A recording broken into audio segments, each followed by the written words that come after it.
Bom, começando então a gravação. Vamos lá. Tem dúvidas dos conteúdos até aqui? Esse conteúdo só tem dúvida. A única certeza é que tem dúvida. É, Ah, é verdade. Esse ponto que a gente entrou, né, desde as práticas de yoga dos sonhos, chegando na prática noturna aí, daqui a pouco no Dzogchen, são os pontos mais difíceis mesmo. E a Bodhicitta também, né? Porque a gente vai falar de Bodhicitta, vai ter esse aspecto da Bodhicitta relativa, de compaixão e bondade amorosa, mas ela não é, a gente compreende mais facilmente, eu acho, cognitivamente, mas a ação a partir dela não é uma coisa tão simples, né? Mas pensar nas práticas de yoga dos sonhos, que é uma visão, né, uma percepção do mundo e dos fenômenos a partir da consciência primordial, ou seja, da realização da vacuidade, é ainda mais difícil, né? Você olhar para tudo que surge e reconhecer essa aparência como uma aparência somente. Então, realmente é mais difícil mesmo, mais sutil. Então, as dúvidas são normais.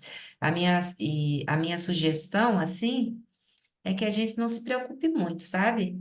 Tira as dúvidas que tiver, mas também não fica pensando, ai, que eu não entendi nada, ai, que eu não consigo praticar isso, ai, que isso é difícil, não sei o quê. Não, solta. Vamos ouvindo, lendo juntas, contemplando, falando as dúvidas, tirando as dúvidas que tiverem, mas sem muita preocupação, porque esse é um caminho gradual, né?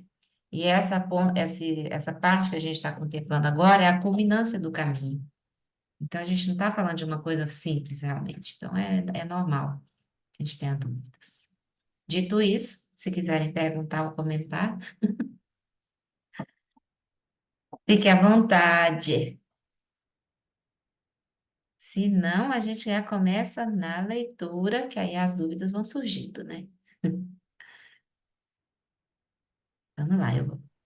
Cindy. Não, eu ia comentar só que essa questão do vácuo que é muito difícil, né? Uhum, A gente incorporar isso, porque é, a gente acaba levando tudo muito a sério, não precisa, né? é. Esse é o ponto, né? Essa reificação que a gente faz de tudo, de todos, né? Começando por nós, né? Isso que atrapalha todo o nosso caminho, assim. E reconhecer essa vacuidade, né? Essa existência relativa, que não há nada sólido e inerentemente existente, é muito difícil, realmente. A gente Porque a compreende, né? gente vai contra a maioria das pessoas, né? Acho que isso também dificulta, porque quando a gente aprende isso, a gente até tenta compreender e incorporar, mas assim, são muitas poucas pessoas que compartilham da mesma ideia, né? Então fica É, difícil pôr isso em prática, é, até para conversar com alguém assim sobre isso, né? sim, sim. É muito difícil mesmo ter com quem conversar e falar sobre esses temas, esses assuntos. Porque realmente a gente passa de louca, né? Por louca, assim. Como assim? Já vem a louca falar disso de novo. Mas por isso é importante, assim, a meu ver, né, os encontros. Os Sim, encontros de estudo, os encontros com amigos que estão praticando também, né? Que no budismo a gente vai chamar dos encontros da Sangha, né? Então, esse é um momento precioso para a gente poder trocar, ouvir, né? Porque aqui é um lugar seguro e a gente está falando da mesma coisa, né? Então, é muito importante realmente ter amigos, amigos espirituais, né? No caso do budismo, e amigos que compartilham dessa busca e dessa visão de mundo. Mas tem um aspecto importante, assim, que mesmo que as pessoas não compreendam, e não compartilhem dessa visão de mundo com a gente, elas não precisam compreender para que a gente realize a vacuidade, veja tudo como não dual, né? Então, é parte daqui para lá, né? De cada um de nós. É uma forma como eu vejo e me relaciono com o mundo. Então, se o outro vê dessa forma ou não vê, não vai fazer muita diferença nesse aspecto, né? Da prática em si, da experiência em primeira pessoa, propriamente dita, e da nossa ação. da experiência em primeira pessoa, realmente não, mas a gente fica um pouco só, né? Fica. Assim, É, por ser minoria mesmo, né? é, é. Por isso é tão importante a sanga, né? Por isso, dentro do caminho budista, só fazendo um parêntese aqui, né? Porque eu tento falar menos possível, apesar de não conseguir nunca. Do budismo, eu tento trazer esse estudo de uma forma mais secular, assim, mas é difícil, né? Por isso, dentro do budismo, do caminho budista, a sanga, que é o grupo de praticantes, né? É uma das três joias. Então, é porque realmente é muito preciosa, né? É o Buda, que é quem manifestou, né? Quem trouxe esses ensinamentos para a gente, o Dharma, que é o próprio ensinamento, e a Sangha, que é o grupo de praticantes, né? É super importante para a gente avançar no caminho, senão a gente fica muito solitário e perdido mesmo. Com, estando em Sangha, já é um caminho solitário, né? Porque é um caminho individual, é um mergulho em cada um de nós, dentro de si, né? Mas aí na Sangha a gente encontra essa mão, tem essa mão estendida, esse ouvido, né? Então faz uma diferença realmente muito grande, muito. Por isso é uma das três joias, né? Mas faz parte, mas aí, Gi, a gente está por aqui. Não, aqui eu estou em casa, só estou falando assim em relação ao mundo, né? É sim. Mas eu lido bem com isso, porque o meu trabalho também eu falo sozinha, né? Então, a maioria também não entende, então tá tudo certo. É, já é um lugar conhecido, né? É, Ai, ai. Mas a gente persiste, né? Porque a gente sabe o quanto é precioso e libertador, né? A gente segue. Segue aí, como uma vela na janela, né? Eu acho que esse que é o ponto, assim. A gente não desiste de ser essa velinha acesa, né? Vamos nós, então, seguir a nossa leitura. Eita, que eu travei. Eita, peraí que eu travei rapidinho.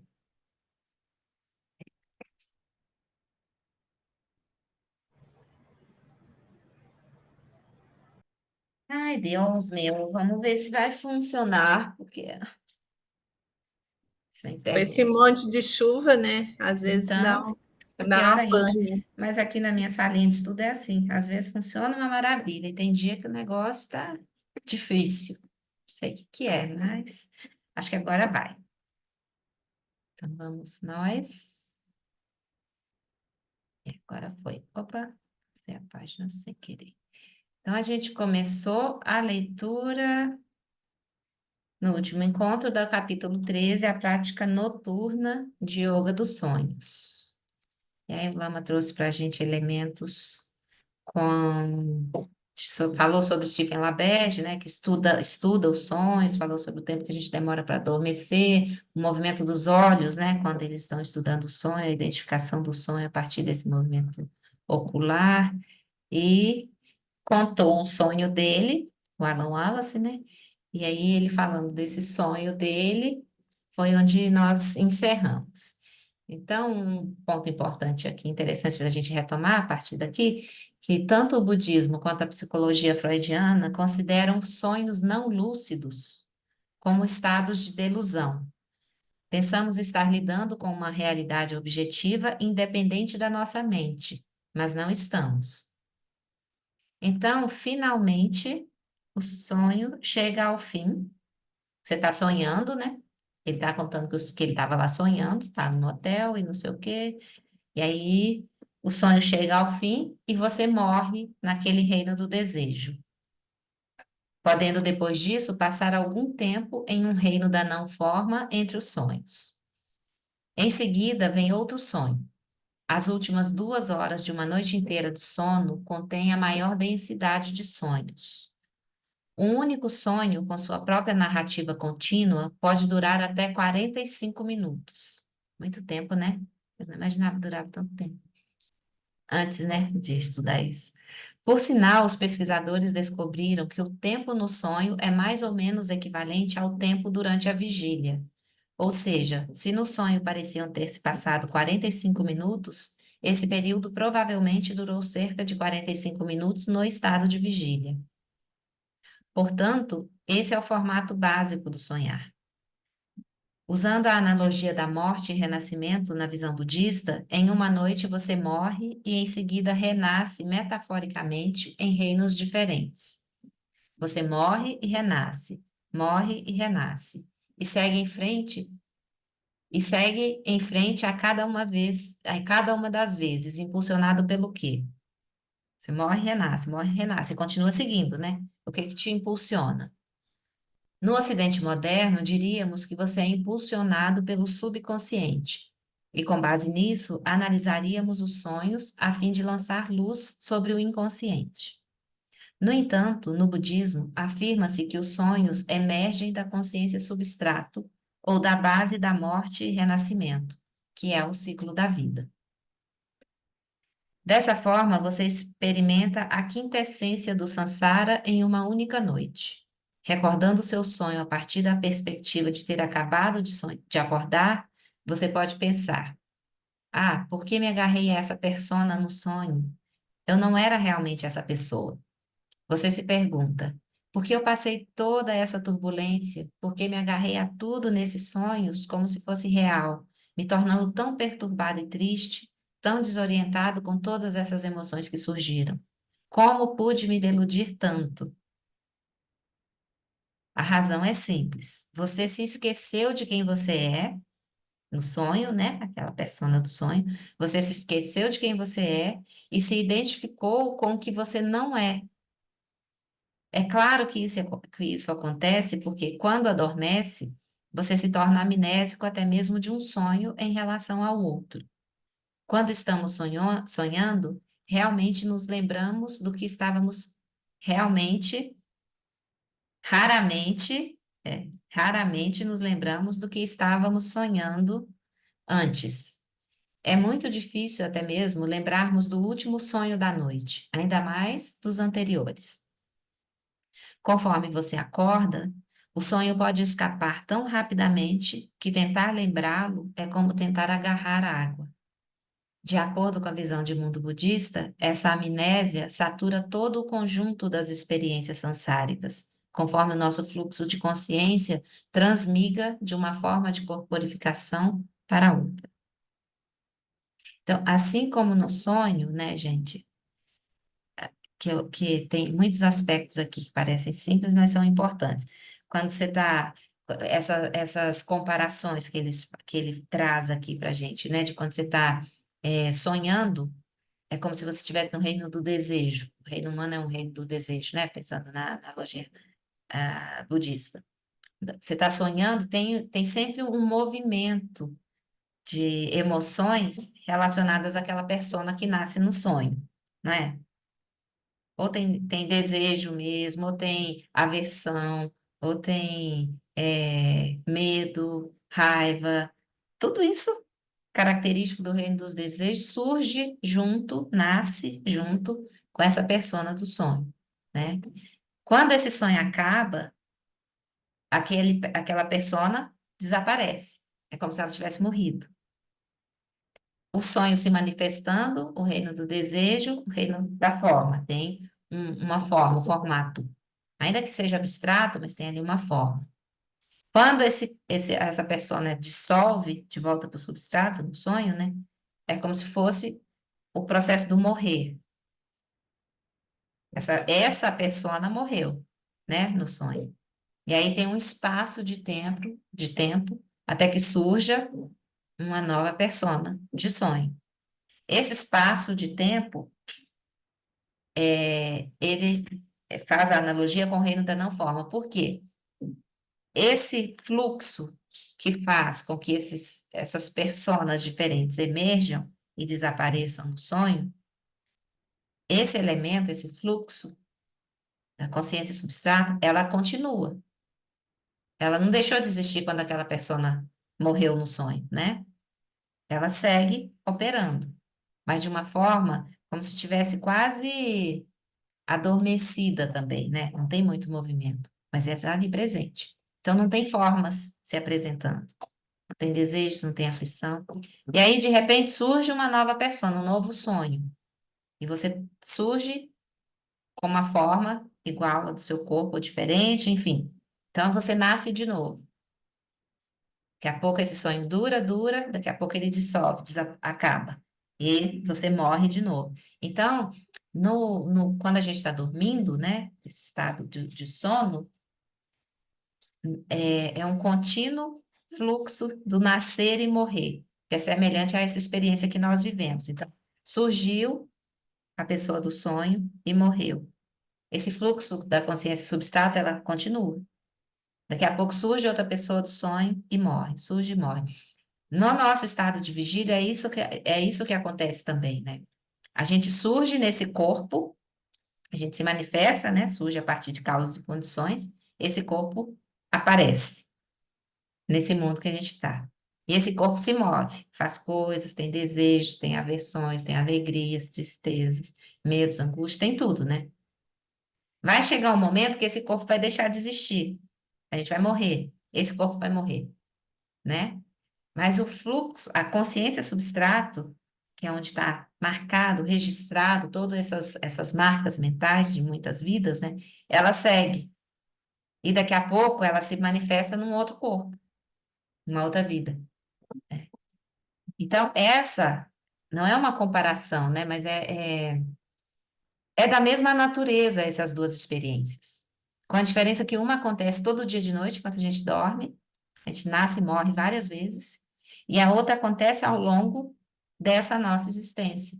A gente nasceu enquanto um bebê lá no ventre da nossa mãe, e vai chegar algum momento que a gente vai morrer. E nesse processo todo, a gente segue operando a partir dessas aflições como se a gente tivesse uma existência inerentemente real. No nosso estado de vigília, a gente faz assim, né? Da mesma forma que a gente faz quando a gente está no sonho. A persona que se manifesta no sonho, ela não parece existir de verdade no sonho? É o mesmo que acontece com a gente quando a gente está acordado. Da perspectiva de uma mente búdica, que é onde a gente vai chegar um dia, isso que a gente vive é um sonho.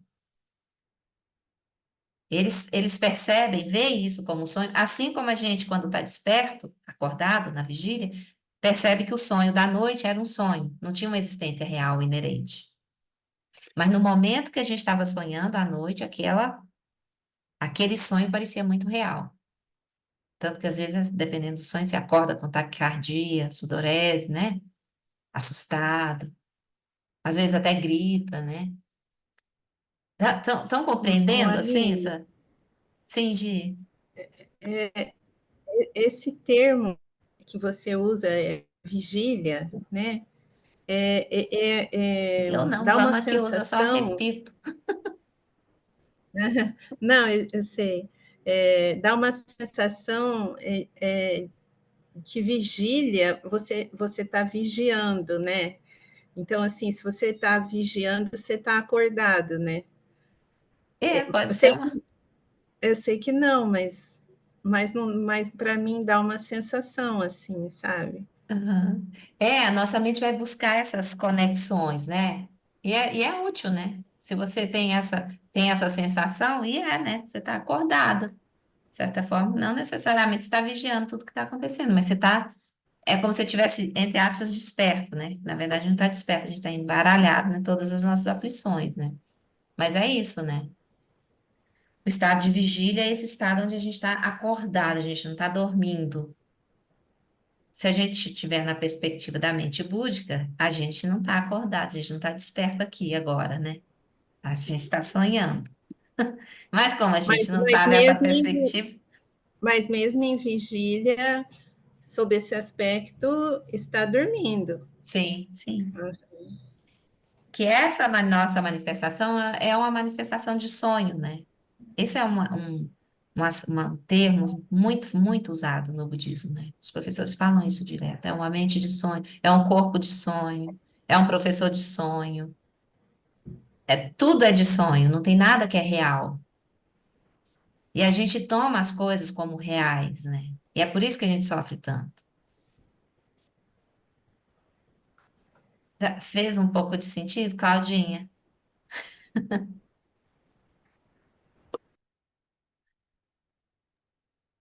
sensacional. Você quer que eu te diga? Achei assim uma analogia incrível, incrível, e parece ultra, ultra assim lógica, Aham. né?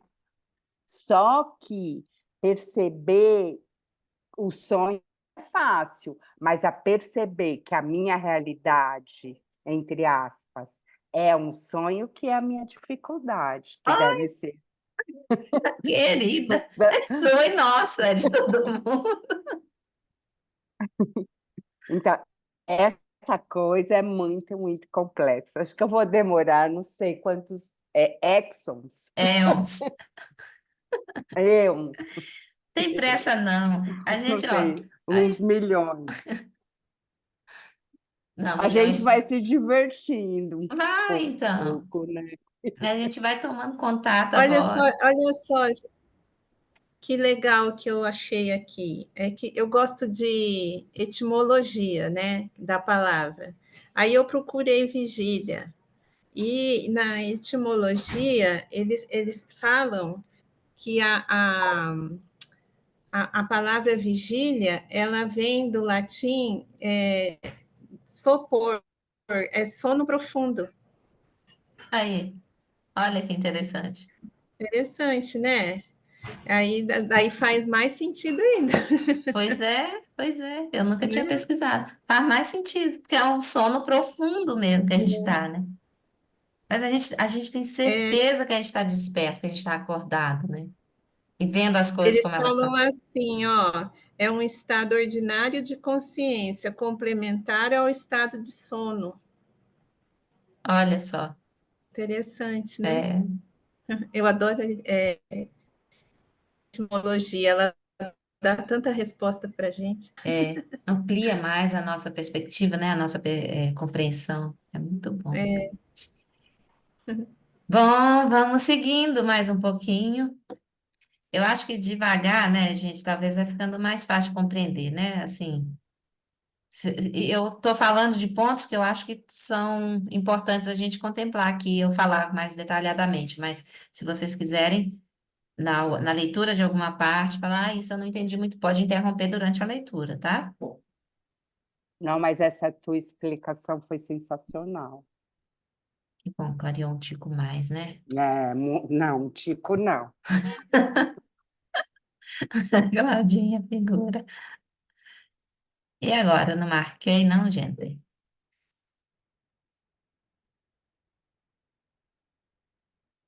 Oxi, não marquei. Ah, eu falei isso. Dessa forma, você experimenta a quinta essência do Sansara em uma única noite. Passamos por aqui, né? Passamos. Até aqui, eu acho. De acordo com a visão do mundo budista, essa amnésia satura todo o conjunto de experiências sansáricas, conforme nosso fluxo de consciência transmigra de uma forma de corporificação para a segunda, tanto no sonho quanto na nossa experiência nesse corpinho, né? Transmigra desse corpinho num futuro que eu não sei quando vai ser, né? Vai transmigrar desse corpinho para um outro corpinho. Que abençoado seja humano também, né? Tomara. Por um lado, quando estamos sonhando, esquecemos quem somos. Verdade, né? Por outro lado, é mais do que apenas uma questão de esquecer. Porque se realmente tivéssemos esquecido, poderíamos nos preocupar com quem sou eu? Esse questionamento seria um passo na direção da sabedoria, reconhecer que não sei quem sou, no sonho, né? E haveria um passo seguinte na direção de reconhecer. Não sei quem eu sou e nem tenho certeza de que isso seja real ou não. Se pudéssemos realizar esse questionamento, estaríamos a meio caminho da lucidez.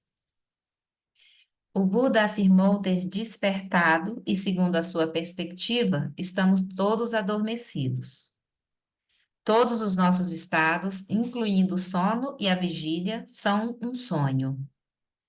Temos a capacidade de despertar, mas é como se tivéssemos esquecido dessa nossa verdadeira natureza, que não é outra coisa, que não é outra senão a nossa natureza búdica. E no meio dessa ignorância, tomamos o que não é eu nem meu, por aquilo que percebemos como eu e meu. Fixamos-nos à nossa história pessoal, ao nosso corpo, gênero, talentos, habilidades e defeitos. Fixando-nos aos nossos desejos, às nossas esperanças e aos nossos medos. Solidificamos ainda mais a nossa noção reificada da identidade pessoal. A gente reifica o eu e se fixa a toda essa história que esse eu constrói, né? E aí a gente vai ficando cada vez mais apegada e reificando cada vez mais essa identidade pessoal. E conforme nos identificamos com inúmeras coisas que não são nem eu, nem meu, nós ignoramos quem realmente somos. A gente vive distraído, né? Se enroscando com aquilo que não sou, não é eu nem meu, e se distrai do que é verdadeiramente eu, né? Essa questão nem sequer é levantada. Observe o paralelo notável que há entre despertar dentro de sonho e o despertar do Buda para a realidade como um todo. Quando nos tornamos completamente lúcidos dentro de um sonho, compreendemos a natureza da nossa verdadeira identidade e o mundo dos sonhos ao nosso redor. E essa percepção produz grande alegria e liberdade. Isso também é válido em uma escala infinitamente mais ampla quanto à iluminação do Buda. Os contemplativos budistas tibetanos relatam que há paralelos importantes entre adormecer e morrer, entre o estado de sonho e o bardo, e entre acordar e reencarnar. Há também uma correlação entre tornar-se lúcido em um sonho e perceber a natureza ilusória dos fenômenos no estado de vigília. Em ambos os casos, você acorda em meio a uma realidade de sonho e vê as coisas como elas realmente são. Aqui a gente tem dois aspectos importantes, né?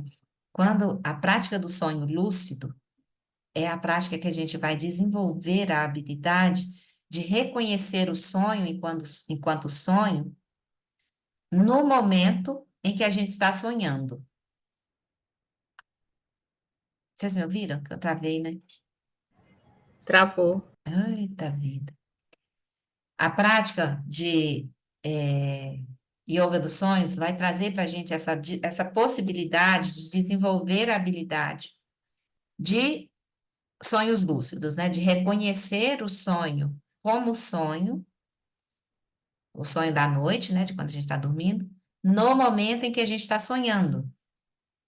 Você está lá tendo um sonho e você vai reconhecer aquela experiência como um sonho. Você está dormindo e está sonhando. Você sabe que é isso. E aí você não é arrastado pelas aflições, por aquelas coisas todas que vêm com a persona do sonho. Então a gente vai reconhecer o sonho como sonho. E na vigília, a gente vai reconhecer essa experiência da vigília como uma experiência do sonho, da mesma forma. Mas para a gente reconhecer isso, é a partir da realização da vacuidade, porque a gente vai olhar para todas as aparências e reconhecer que elas não têm existência inerente. Elas surgem a partir da coemergência, né? A aparência que surge, ela só surge enquanto algo quando eu atribuo a ela conceitos, funções. Lembra que eu falo isso toda vez, desde sempre? Então surge uma aparência completamente vazia, ela não é nada. Mas eu imputo atributos nessa aparência que surge. Aí ela passa a ser algo. E esse algo passa a ter uma função, um lugar na minha vida, na sociedade, não sei o quê, não sei o quê. Entende? Mas o algo em si é uma aparência vazia. Ela não existe por ela mesma. Ela existe a partir de todos esses conceitos que a gente atribui a elas, né? Então, na experiência de vigília é isso. Se a gente tiver lucidez na experiência de vigília, a gente vai conseguir ver todas essas aparências como aparências de sonhos, que não têm existência inerente. E esse é o desafio maior, né? Mas a gente vai falando disso, falando de novo, praticando, praticando, até que um dia a gente vai conseguir. Mas, por exemplo, assim, posso fazer uma pergunta? Claro, claro. Então, é uma aparência. Aí eu teria que ser uma espectadora de tudo. É isso? Uhum. É como se eu visse tudo aquilo como eu mesma lá no meio, um filme, não Uhum, é? uhum. É, Mas que me confunde um pouco, é assim, mas tem que ter realidade, não tem que ter assim, porque eu estou existindo no planeta Terra, pera lá, não estou Claudinha travou existindo. aqui. Volta um pouquinho só. Você falou que tem que. Você vê a aparência. Assim, por exemplo, eu tenho tem tudo uma aparência. Eu vou dar uma história para essa aparência, Uhum. né? Mas assim, eu tô aqui, eu tenho uma finalidade de existir, não tenho? Sim, sim, Isso que me confunde um pouco. sim. Esse é um aspecto Eu importante. misturo, é. Como é que eu faço para saber? Ai, como é que eu lido com isso que eu não sei? Porque, por exemplo, eu tô existindo, não tô? Uhum. Eu tô num lugar assim, deve ter alguma coisa para eu estar aqui, não é? Com certeza. Eu tenho uma função, eu confundo, eu fico confusa com isso. Normal, normal. Porque tem dois aspectos aqui. Esse aspecto que a gente está contemplando agora, da prática de yoga dos sonhos, né? A gente está contemplando o aspecto da bodhicitta absoluta, o que é de verdade é isso. Nada existe por si só. Todas as coisas surgem a partir dos atributos que nós imputamos a essas coisas. Normalmente, a gente imputa atributos que geram apego, ou aversão, ou indiferença, e a gente se move a partir dessas experiências. Então, a gente vai reconhecer que nada dessas experiências é real e nenhuma dessas experiências vão nos conduzir à iluminação ou à felicidade genuína, né? É um aspecto. Então, quando eu vou. Porém, contudo, todavia, há o Desculpa. aspecto da experiência relativa, que é a gente está inserido no mundo, nós estamos nos relacionando com as pessoas, com o mundo, temos funções, exercemos funções. Nessa ação, a gente vai se mover a partir da bodhicitta relativa, que é bondade amorosa e compaixão.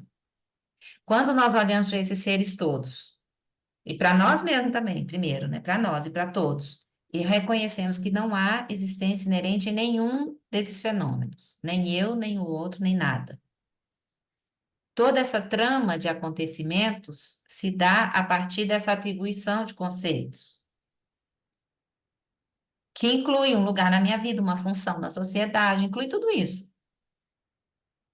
O ponto é que quando nós atribuímos todas essas funções, esses conceitos, esses lugares da gente e do outro no mundo, a gente vai se confundir e se emaranhando a partir de aflições mentais, que é o Então, desejo, o apego.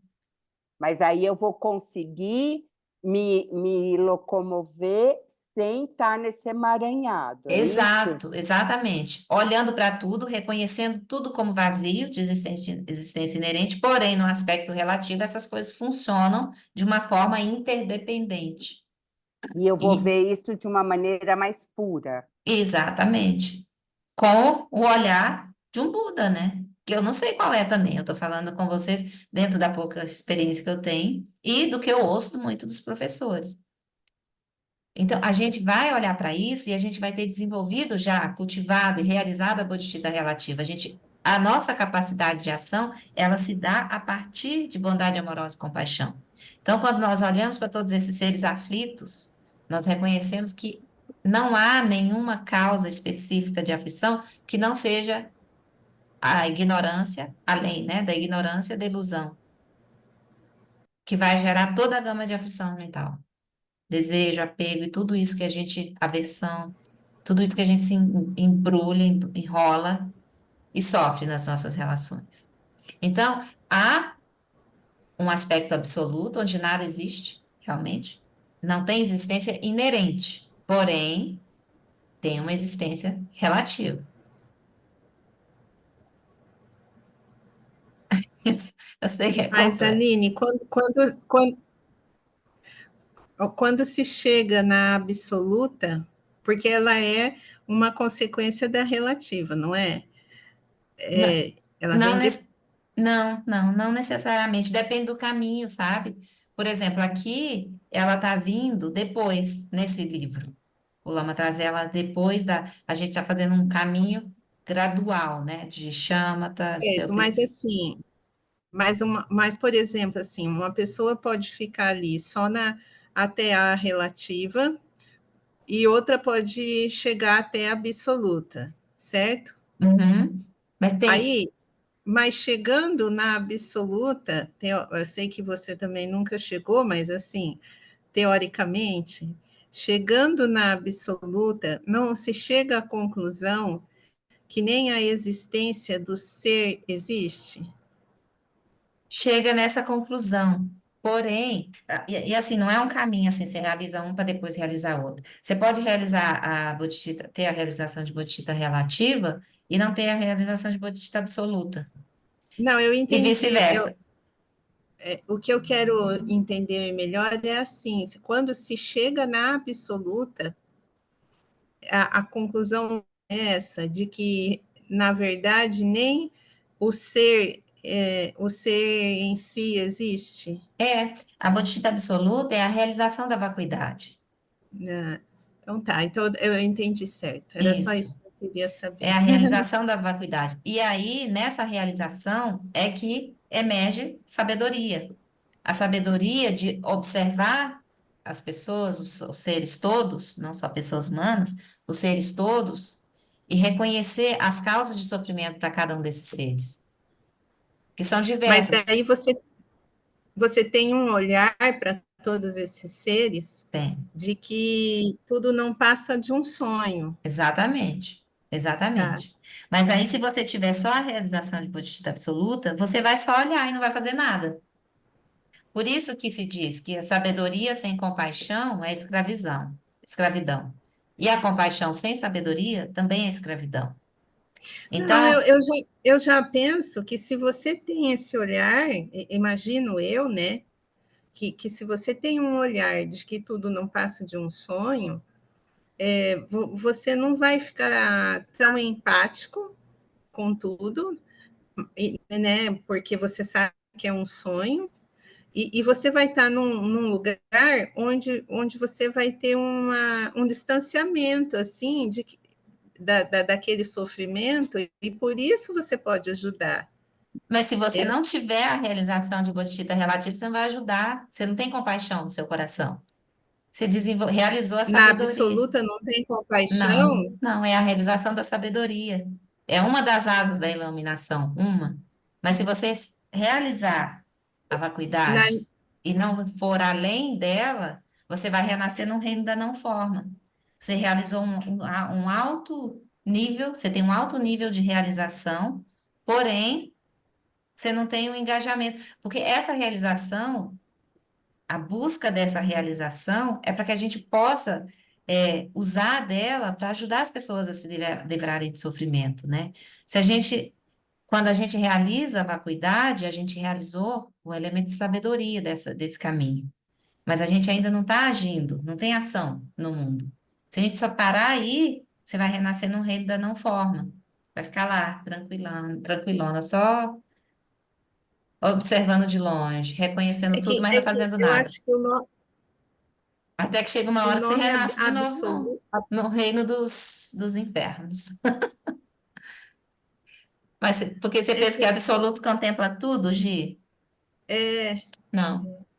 Contempla todo a realização acerca da realidade de todos os fenômenos. hum, É o elemento que faz com que a gente desenvolva sabedoria. Sabedoria mesmo, né? então, mas eu acho que desenvolve a sabedoria justamente por você estar num lugar onde você entende que todo isso é sonho. Sim, você entende que tudo é sonho, você vê as pessoas se movimentando, entende que elas estão equivocadas, que elas estão, né, agindo movidas por aflição, você entende isso tudo. Só que você não faz nada se não tiver a bodhicitta relativa. Entendi, agora entendi. É esse ponto. E a bodhicitta relativa é um outro aspecto do caminho. O outro não, né? É a mesma, a outra face da mesma moeda. Eu estava achando, né, porque eu não tenho esse conhecimento, eu estava achando que era uma consequência da outra. Não, É não, tipo, a relativa vinha antes, então daí quando chegava na absoluta já tinha a compaixão, mas agora eu entendi. não. Aqui nessa forma como está organizado nesse texto, nesse livro, né? Tá nessa sequência. A relativa veio antes da absoluta.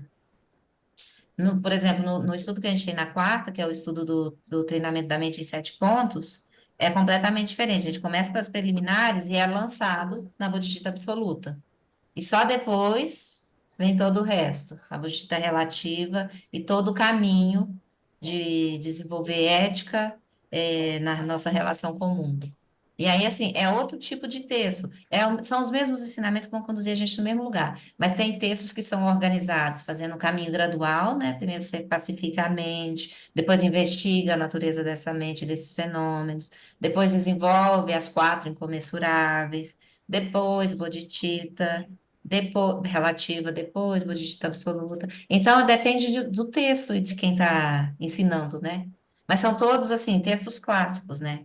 Esse texto aqui, o Lama traz, a Felicidade Genuína, eles traz de ensinamentos do Lanrim, que é um Mas, corpo de mas ensinamentos. existe uma explicação do porquê que é na relativa que desenvolve a compaixão? Existe essa explicação? Não, acho que é só didática mesmo, essas nomenclaturas. Eu acho que é uma só de apoio didático, sabe? Entendi. Até onde eu sei, é só por questão didática mesmo. E, na verdade, a gente vai caminhando e desenvolvendo tudo junto, né? Faz outro, contempla a importância de um e de outro e segue, praticando. Então, tem textos que já são assim. E aí, essa Porque variedade você de. sabe, eu sou curiosa, né? Aí eu fiquei curiosa, assim, tipo, porque será que é na relativa, né? Mas Eu não não sei sei. se tem essa resposta.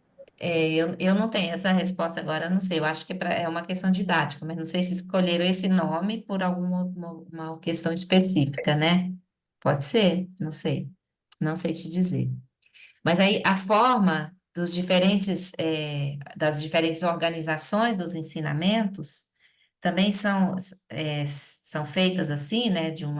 Às vezes é um caminho gradual, o outro eles já te lançam lá para cima do caminho, e aí você vai realizando isso, percebendo. Outros é um caminho que a gente vai falar no último capítulo, o Dizote, né? Que é um caminho que você não vai fazer nada. Você vai simplesmente sentar em não meditação e deixar cair todos os véus de todos os equívocos, né? Falando de um a grosso modo. E aí o que vai sobrar é a sua natureza búdica. Então, são diferentes meios de ensinar para diferentes pessoas. Algumas pessoas vão ter mais facilidade com um tipo de ensinamento, outras com outro tipo.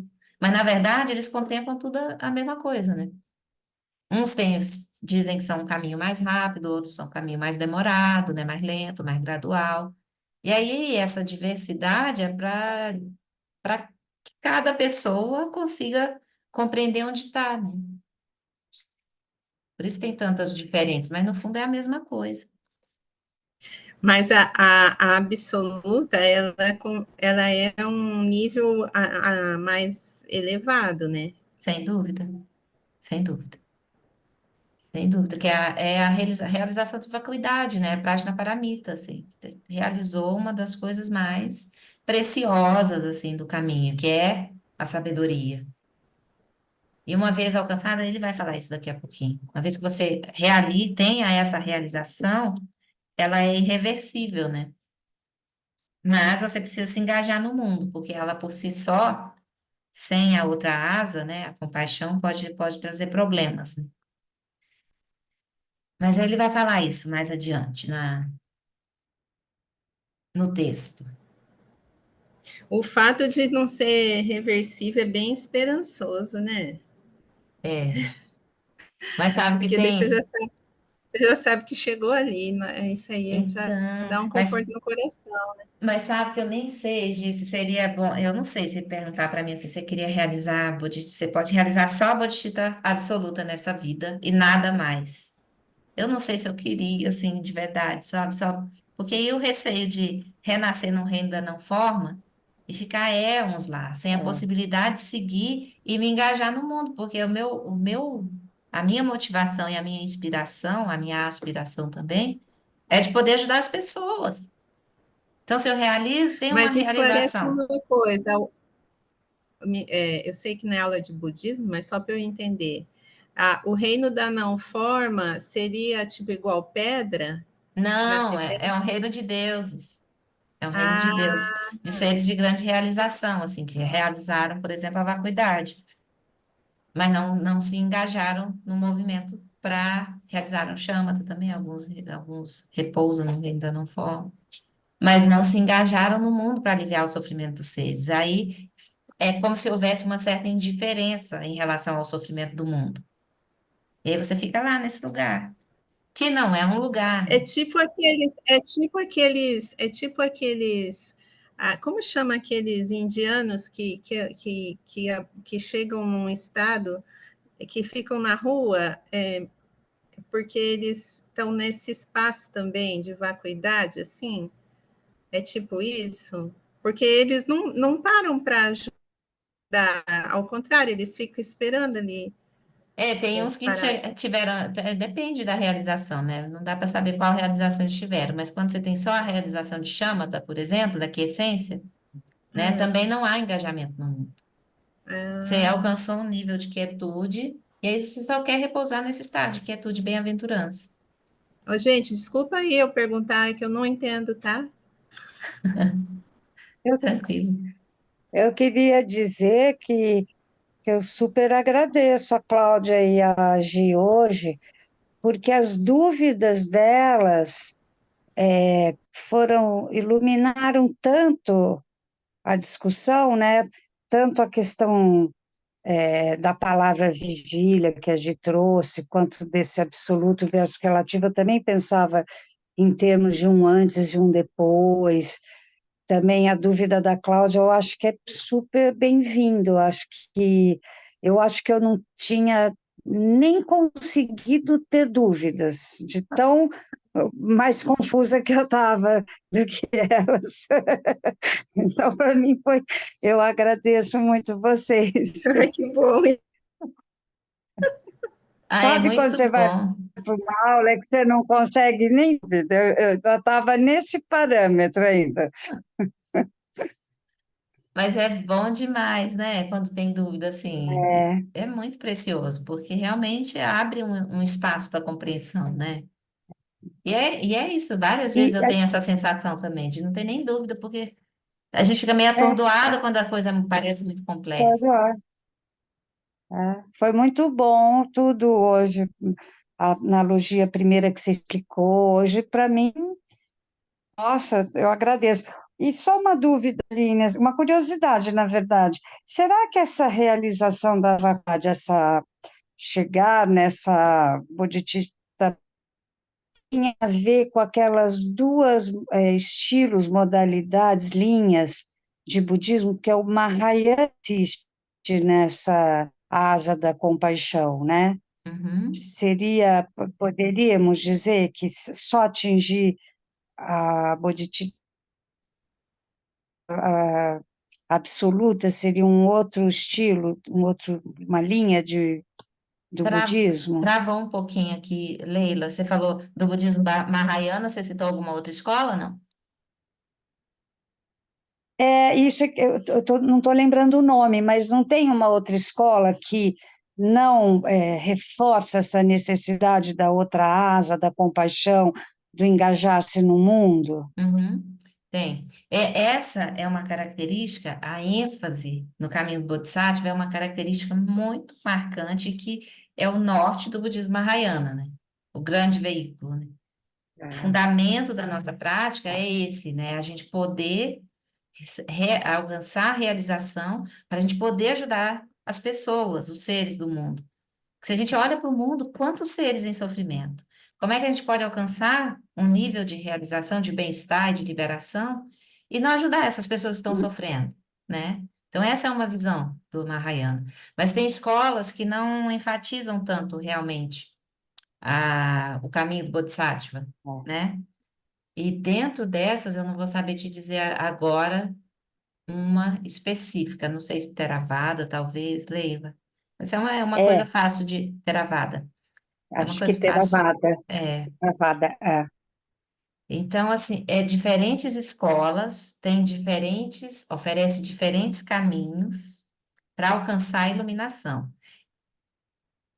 E alcançando a iluminação, o que que a gente faz disso? A gente simplesmente repousa nesse lugar ou faz alguma coisa. A gente segue o exemplo do Buda, né? Porque o que o Buda fez? Levantou e foi Uhum. transmitir a realização dele para que outros também se realizassem, né? Então, logo que o Buda se iluminou, ele falou, não, eu vou ficar aqui, né? Ele não ia levantar para dar os ensinamentos. Mas aí Brahma e Indra, né, deuses hindus, pediram a ele que girasse a roda do Dharma, que ele desse os ensinamentos, porque muitas pessoas poderiam se beneficiar desses ensinamentos alcançar a liberação assim como ele alcançou, né? E aí, a partir desse pedido, ele levantou e foi ensinar. Então, a gente segue esse mesmo. Mas qual é a vantagem da vacuidade? Oi, tá me Travou para ouvindo? mim. Tinha travado, e agora voltou. Qual seria a vantagem da vacuidade se você não pode ajudar? Poder pode, né? Você só não quer. Não tem essa. Sim, Eu não, também. você não, não Eu não, quer, eu não não quer. sei Usei a também. palavra. Eu também não sei. Que vantagem teria, né? Eu acho assim, teria vantagem, sim. Não é que eu não sei. Você não vai mais sofrer tanto, né? Você não vai sofrer, na verdade. É, é. Você Mas se for não vai pensar sofrer. só isso, se for pensar só isso, é um pouco egocêntrico, né? Autocentrado, que a gente chama aqui. Porque você está pensando em não sofrer. É. Travou de novo. Você está pensando em não sofrer. É totalmente autocentrado, voltado para si, né? E essa não é a busca da gente. Tá ouvindo, Gi? Estou ouvindo, estou pensando. Ah, tá. Então tem essas diferenças, né, gente? Por isso, assim, se a gente pensa no budismo, não é uma escola, uma linhagem, né? Tem várias, né? Só do budismo tibetano são 4. Aí ainda tem o budismo chinês, japonês, nepalês, butanês, tailandês. Olha quantos tipos diferentes de budismo existe. E cada um deles tem um corpo de ensinamentos próprios, específicos, né? Mas tem na bibliografia, quando fala da vacuidade desse lugar da absoluta, existe um porquê de estar ali, mesmo não querendo ajudar, qual é a virtude, vamos dizer assim. É uma busca de liberação, porque a nossa busca inicial é da gente se liberar do sofrimento, das aflições, das causas de sofrimento. Essa é a nossa busca inicial. E se você tem essas realizações, você vai se liberar disso, né? Só que a gente vai vivendo isso, nós, pelo menos eu, né? Falar por mim, não vou falar por vocês.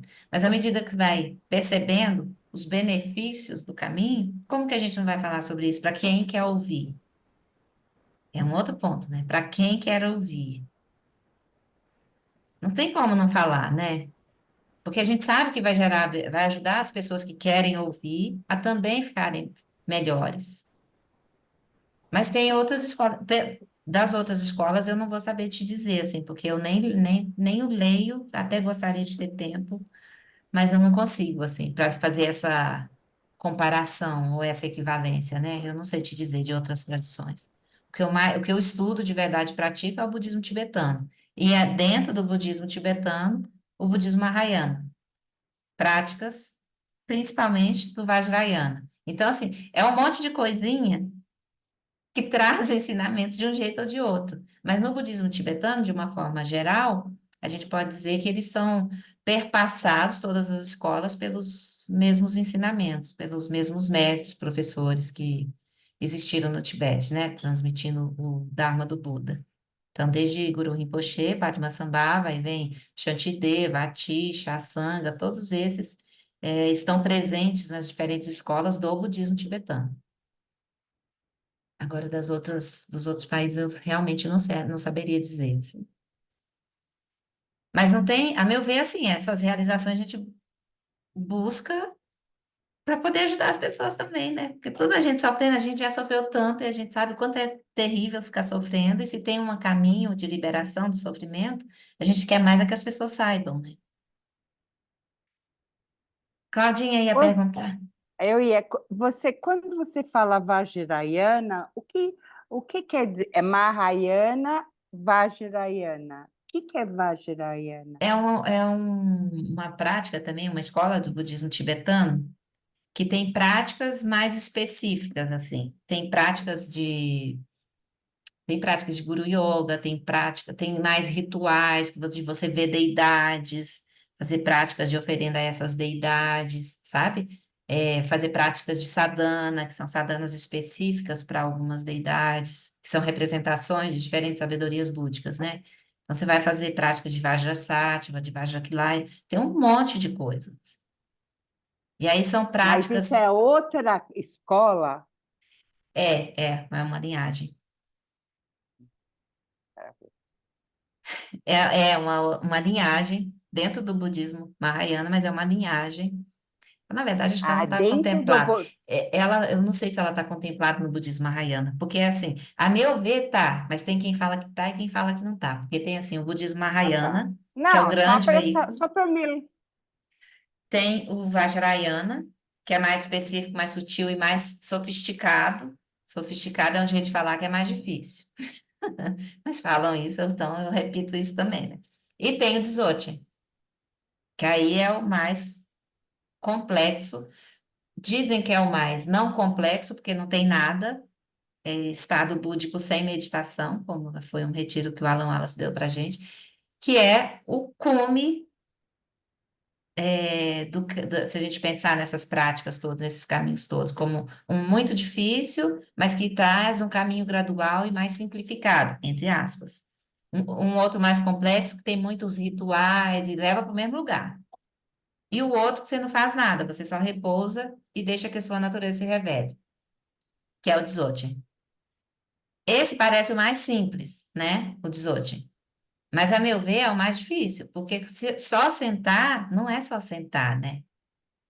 Quando ele fala para você sentar e deixar que a sua natureza se manifeste, como assim, né? Como diz o próprio Alan Wallace fala, você vai estar praticando ou você é uma marmota meditando? Só sentar não resolve, né? Então, a orientação é essa, mas para a gente seguir essa orientação, tem um caminho gigante antes, que vai contemplar o Mahayana, o Vajrayana, para culminar no Dzogchen. Então, assim, um monte de coisa que parece muito confuso, mas depois as coisas vão se ajustando na nossa cabeça e nas nossas práticas, assim. Uhum, uhum. Vamos seguir mais um tiquinho até chegar só na prática, que já está quase chegando. Eu acho que não vai dar tempo da gente fazer hoje. Vamos ver. Então, ele está falando do sonho, né? Da gente despertar em meio ao sonho, perceber a realidade dos sonhos. E aí ele fala do falso despertar, que é outra experiência comum estudada por pesquisadores dos sonhos lúcidos. Stephen LaBerge comenta: às vezes, falsos despertares ocorrem repetidamente. O sonhador lúcido parece ter acordado repetidas vezes, mas em cada uma dessas vezes acaba descobrindo que ainda está sonhando. Em alguns casos, os sonhadores lúcidos relatam dezenas de falsos despertares antes de finalmente acordarem de verdade. Muito ocasionalmente, um sonhador pode reconhecer um falso despertar como sonho. No entanto, isso muitas vezes é difícil, porque o sonhador acredita que já está acordado e nunca pensa em questionar essa premissa. Então, mais uma vez, ele está falando de um sonho lúcido, né? Você está dormindo, sonhou, você percebe que está sonhando, Você sabe que está sonhando, e aí tem esses falsos despertares. No sonho, você desperta no sonho, mas você não despertou mesmo. E aí você tem a sensação de que despertou. Só que você ainda está sonhando. Você está sonhando que despertou. Quem tem sonhos lúcidos, essas pessoas, né, praticantes que conseguem realmente ter isso de uma forma muito regular, eles nem investigam esse falso despertar porque eles acreditam que despertaram. Olha que coisa louca, né? E aí eles só vão perceber que não tinham despertado quando eles realmente despertam, quando eles realmente acordam. Então, no processo do sonhar, do sonho, né? Ele está sonhando e desperta no sonho. Parece que despertou, mas não despertou. E continua sonhando, desperta, continua sonhando, desperta. Tudo no sonho. E ele não investiga isso porque ele pensa que despertou realmente. Aí ele vai trazer para a gente agora essa é a mesma experiência, só que na vigília, né? Alguém que tenha compreendido completamente a natureza da realidade como um todo é chamado de Buda, ou aquele que despertou, ou um ser iluminado. Mas assim como ocorrem falsos despertares na transição do estado do sono para o estado de vigília, podem também ocorrer falsos despertares espirituais, podem também ocorrer falsos despertares espirituais. Ao experimentar alguma mudança excepcional da consciência, algumas algumas pessoas concluem que estão iluminadas e rapidamente proclamam isso para o mundo. Teve uma experiência, né?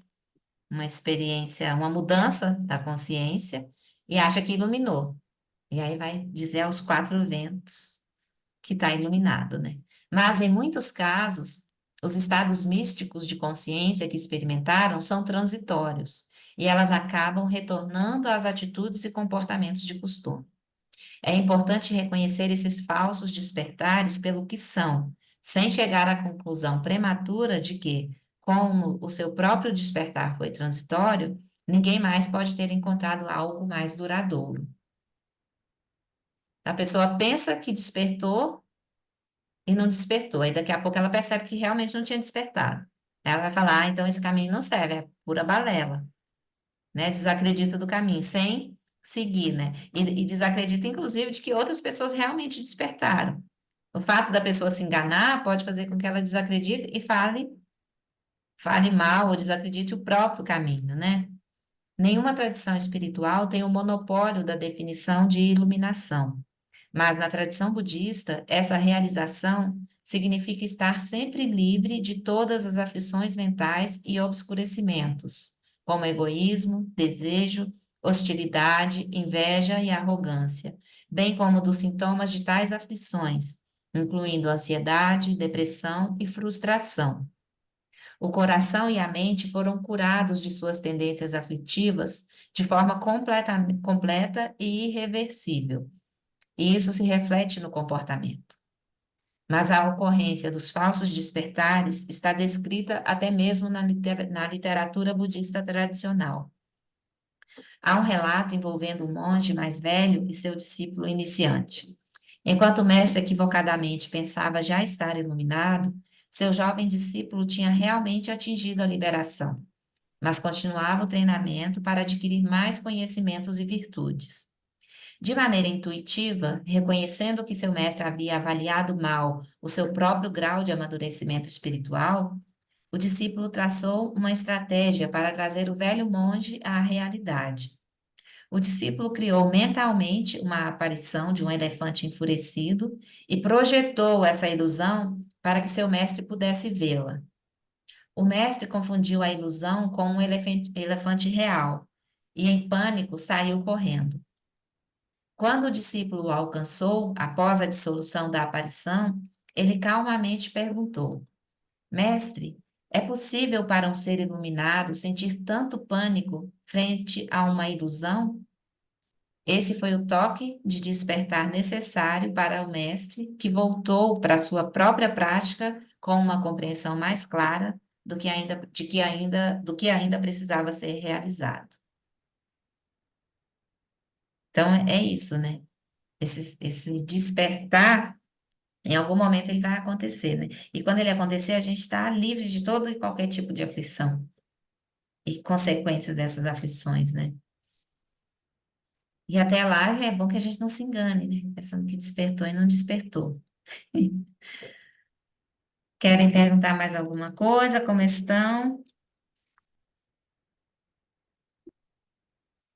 dentro desse ponto? Passaram bem? Eu acho que a prática. Vocês querem fazer a prática hoje? O que que vocês acham? São 8h37. É uma prática curta, não é muito longa, mas acho que deve levar uns 10 minutos. Ou querem deixar para começar na semana que vem? Eu acho melhor começar na semana. Eu não sei, foi tão intenso hoje, para mim foi ótimo, foi super produtivo. Muito bom. A gente começa com a prática na semana que vem. Então, Não sei, acho que mas vai. se vocês pensarem o contrário, eu sigo também. Acho que é melhor começar com ela semana que vem, porque já tem muita coisa, né, para decantar. E é uma prática que vai É, trazer elementos de investigação também. Então, acho melhor a gente hum, começar com ela na semana que vem, né? Que aí a gente já não vai estar com a mente tão. hum.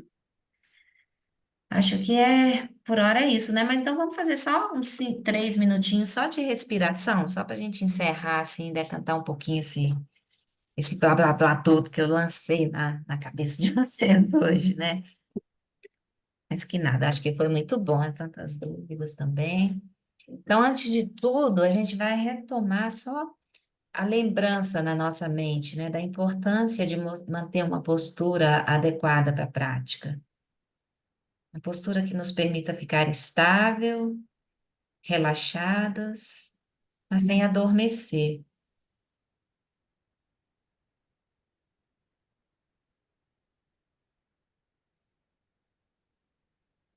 E aí você abre suavemente o peito, de maneira que o abdômen também fique livre, para que a respiração flua sem impedimento.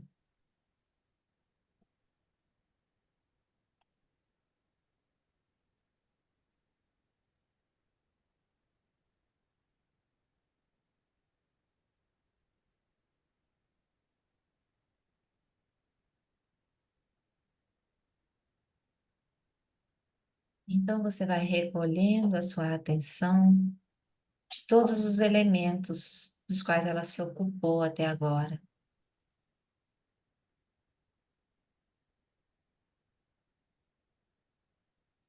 Vai soltando todos os pensamentos acerca do conteúdo que a gente contemplou.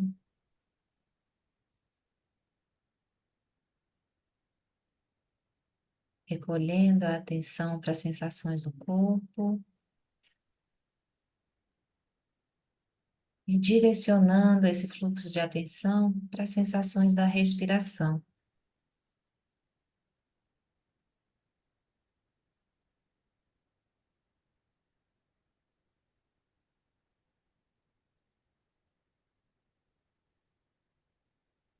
Apenas permaneça presente com as sensações da respiração, onde quer que ela se manifeste de forma mais clara, seja no abdômen, no tórax ou no nariz, nas narinas.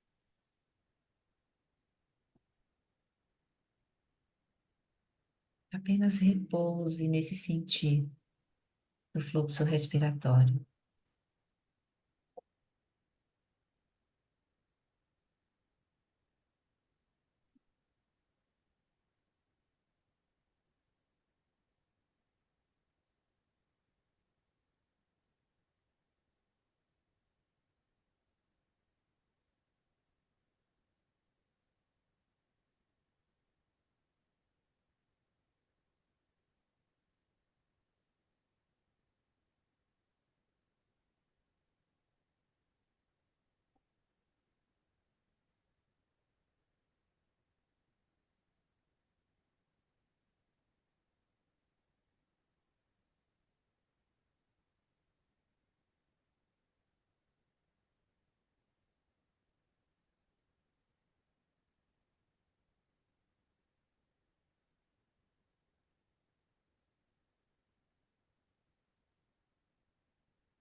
Muito bem. Só um instantezinho para a gente decantar todo esse fluxo intenso de pensamentos, de prática. Então, vamos retomando a interação com a tela, uns minutinhos para a gente respirar, né? Que eu acho que é sempre positivo no final de um ciclo de tantas análises, conversas, né? Tão profundas. Tudo bem aí? Sim, sim. Acho que a gente encerra por aqui hoje, né?